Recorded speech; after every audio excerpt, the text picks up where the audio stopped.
Hello everybody, welcome to Blue Goose Garage. It's been a good few years since I did anything on this car. And even then that was just a video. It's been probably 8 years since I heard this run. It's been 5 since I heard it turn over. I decided that in this video we'd see if the engine's stuck, and I'd also would show you how they set the engine back and tell you some stuff about it.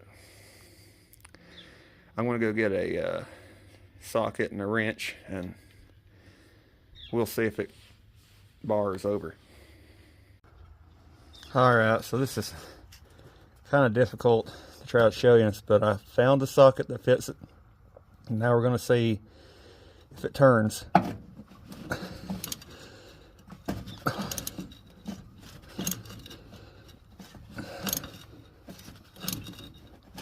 Can you see it? Ouch.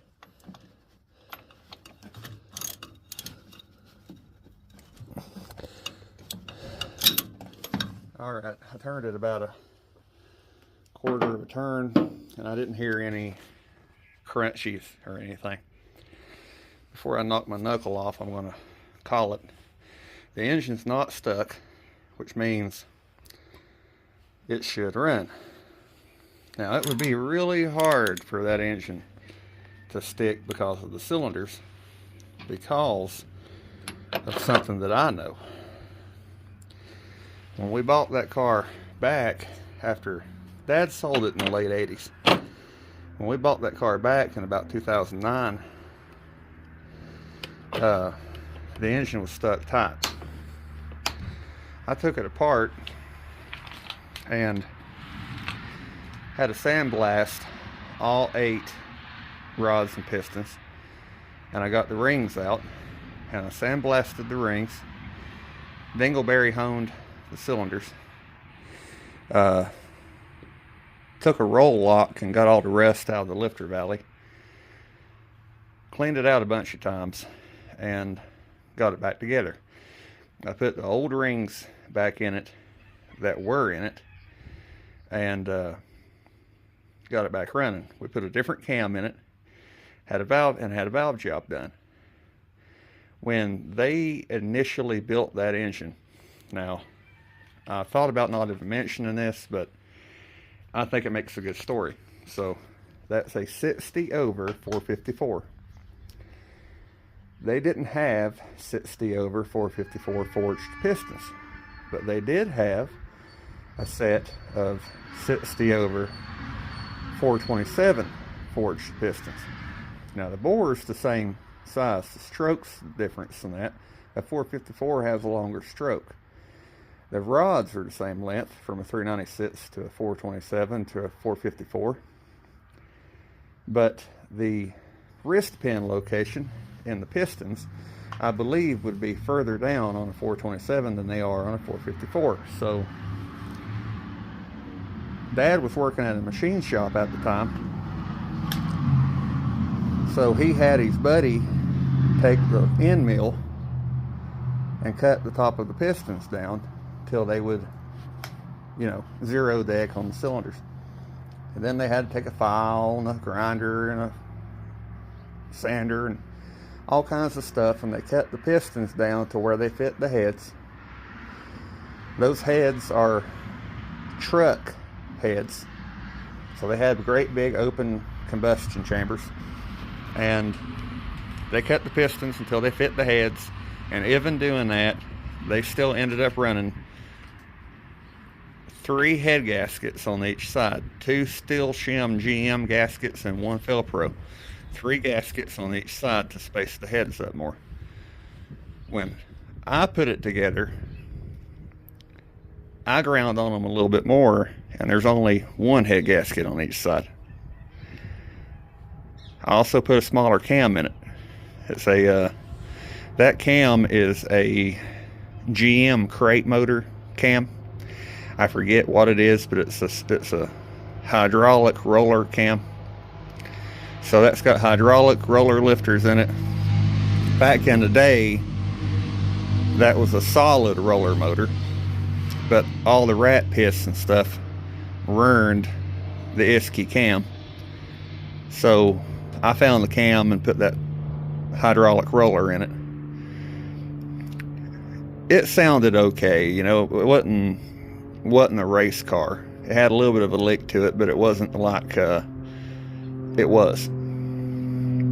But I got it back running with the old rings and old pistons, and didn't really buy anything for that except intake gaskets. I found a set of head gaskets that I reused, and the heads, they ended up costing quite a bit to rebuild because it had to have new guides, valve springs, stuff like that. But we got it back running. I didn't do anything to the transmission. The transmission is actually the Turbo 400 out of that 69 sitting right there. And I could show you why I know that transmission in this Nova is out of that car. The thing is, I don't think I could show you with it sitting where it is. The bell housing has been welded back onto it. In a wreck in that car, when it got hit by that truck, it busted the bell housing. So they had to weld the bell housing back, and the transmission was rebuilt by Barber Transmission. Reverse manual valve body. It's got a Vega torque converter in it. It still even has the heat shields. You know, I don't know if you ever messed with a Vega torque converter. It used to be a thing that you did because it was like a 3000 stall. But the Vega torque converters, those cars didn't have a transmission cooler, so they had a fan shroud around the torque converter that cooled the transmission down. That shroud is still on that torque converter. 69 Camaro 12 bolt rear end. As you can see here, the engine is set back a lot. Would have been what, here? And this was a 6-cylinder car. So the front of the heads are even with the back of the shock towers. They cut the firewall out with a torch and just set the engine back. In a future video, I'll show a little bit more about this. You can see that the front motor mount is a truck front motor mount. It's trying to get it to focus. It's a truck front motor mount out of like a 1-ton. It's got a chain on this side going through a bolt in the socket. On that side, it's a turnbuckle. Now, back when they raced this car, that's all it had. I ended up adding that piece of angle iron. I added that angle iron, and I added the X brace, and that runs through the firewall and bolts to the back of the cylinder heads. The first time I ran this car,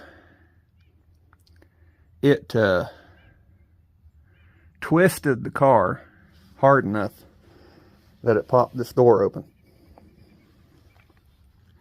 which didn't really take all that much to do it. There's not hardly any strength in this car left.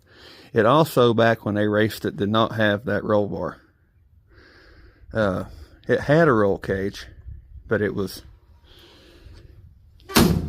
used exhaust tubing, thin wall exhaust tubing. I cut what was left of that out and put in actual roll bar tubing, the same way they had it when it was exhaust pipe. And then after I ran it once and it popped this door open, I ran it. This unbolts.